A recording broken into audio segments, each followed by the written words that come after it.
Salam əziz və dəyərli izləyicilər. Yeni videoda hər birinizi salamlayıram. Ümid edirəm ki, yaxşısınız və sizlər üçün söz öyrənmə metodikalarını paylaşmaq istərdim. Çünki mən sual ünvanlamışdım. Orada deməli Duolingo və IELTS imtahanına qeydiyyatla bağlı suallar gəldi. Müəllimlər üçün təlimlə bağlı 2 sual gəldi. Həmçinin Polşa ilə bağlı sual gəldi və bu video hazırlanır. Polşaya niyə görə ikinci dəfə Polşaya köçürəm? Bununla bağlı video çox geniş olacaq. Çünki orada siz bütün suallarınıza cavab tapacaqsınız. Avropa təhsili, Polşa təhsili, niyə Polşa bəzi insanlar tərəfindən pislənən Polşanı əlbəttə ki, mən daha çox rahat şəkildə aydınlaşacağam. Nəsə, mövzu bu deyil. Gəldik əsas məsələyə. Sözləri öyrənən zaman istifadə edəcəyimiz taktikalar. Mən bu videonu biraz uzun çəkə bilərəm, amma həqiqətən də bu taktikalar sizin köməyinizə çatacaq. Birinci məsələ. Sözlər iki yerə bölünür. Pasiv və aktiv sözlər. Aktiv sözlər sizin danışıq və yazıda istifadə etdiyiniz, pasiv sözlər isə gördüyünüz, oxuduğunuz zaman, yəni dinlədiyiniz və eşitdiyiniz zaman qarşılaşacağınız sözlərdir.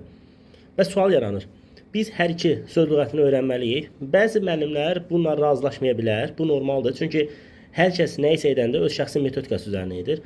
Və mən də öz şəxsi metodikam üzərinə eləyəcəm. Və necə deyərlər, mənə görə pasiv və aktiv söz ehtiyatı mütləqdir. Pasiv söz ehtiyatı mütləqdir ki, siz dinləyən zaman o boşluqda olan sözləri eşidəsiniz, ən azından müəyyən qədər başa düşəsiniz.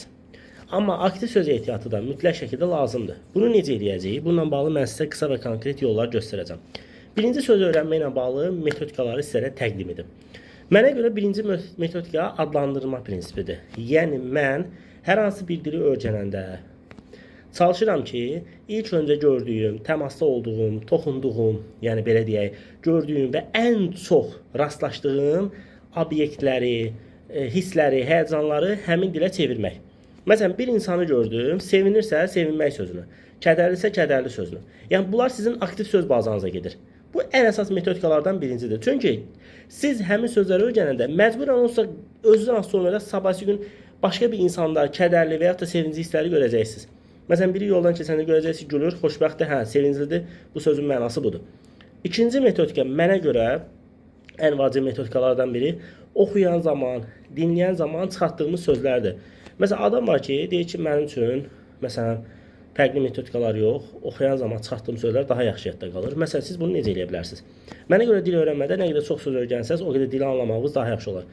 Kitabı götürün, hər hansı bir filmi götürün, həmin filmi bölün hissələrə. Demirəm elə 1 saat izləyin, məsələn, bütöv sözü çıxarını öyrənin. Bir həftə 15 dəqiqə vaxt ayırın. Çünki nə qədər olmuyor, 15 dəqiqədən çalan sözlər bilməyəcəksiniz. İfadələr və s. və s. və ilaxır. Bir videoda onu işlədikdən sonra gələn videolar hamısı sizin üçün rahat olacaq. Və yaxud da bu həmçində mətnlərə də aiddir. Üçüncü əsas məsələ nədir? Mənim ən çox sevdiyim metodikalardan biri sözləri öyrənən zaman istifadə edəcəyim metodika dairəvi metodikadır və ya da qulaq asaraq öyrənməkdir. Bunu öz şəxsi metodikamdır deyərdim. 4 hissəli metodikadır. Məsələn, neyinirəm? Mən öyrənəcəyim sözdür. Deyək ki, öyrənəcəyim söz hər hansı bir sözdür. Məsələn, bu öyrənəcəyim sözdür. Mən bunu qoyuram qarşıma və səs yazmanı qoşuram. Başlayıram səsləndirməyə sözləri. Ümumi bir səslə, 5 dəqiqə səslə. Məsələn, deyək ki, 50 dənə, 100 dənə sözü səsləndirdim. Sonra həmin sözlər yerində qarşımdadır. Həmin səsimi qoşuram. Bayaq səsləndirdiyim öz səsimə qulaq asıram. Həmçinin sözləri görürəm, dilimin altında oxuyuram və yavaş-yavaş başlayıram kənarda yazmağa. Bu zaman həm qulaq, dodaq, göz, necə deyərlər və həmçinin də əl yazması inkişaf edir. Sözlər hər tərəfli inkişaf edir. Və sözləri öyrənən zaman bir dənə də metodika var. Ağ vərəqdir deyək ki, bunu dairə çəkirsiniz. Bu qarma-qarşı bir vərəqdir, dairə çəkirsiniz. Və dairənin ətrafına yazıda qalan sözləri yazırsınız. Bu çox möhtəşəmdir.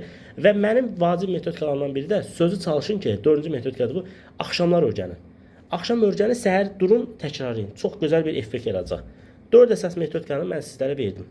Əlbəttə ki, geniş metodikalar çoxdur. Amma bunları bilməyiniz kifayətdir. Mənim bir çox metodikalarım var ki, hansı ki, belə tutmasın, YouTube kanalımda 20-25'e yaxın söz öyrənmə metodikam var. Yəni, nə qədər istəsəz var. Və yaxud da Da Vinci metodunun 5-ci metod olaraq deyim, bir metodu var ki, Da Vinci metodunda sözləri hekayələr üzərində qurmaq və yaxud da oxşarlaşdırma prinsipi ilə. Onu mən qoyuram kənara, amma öyrəndiyiniz sözləri bir hekayə şəklində qura bilərsiniz, əlaqələndirə bilərsiniz. Bəzən deyirlər ki, sözləri cümlələrdə işlət, o da doğrudur. Amma Da Vinci metodunda deyir ki, sözləri cümlələrdə işlət. Amma necə işlədəcəksiniz? Başlayacaqsınız həmin sözləri bir-bir, məsələn, deyək ki, 20 dənə sözdən onu götürəcəksiniz, onlar arasında bağlılıq yaradaraq hekayələr quracaqsınız.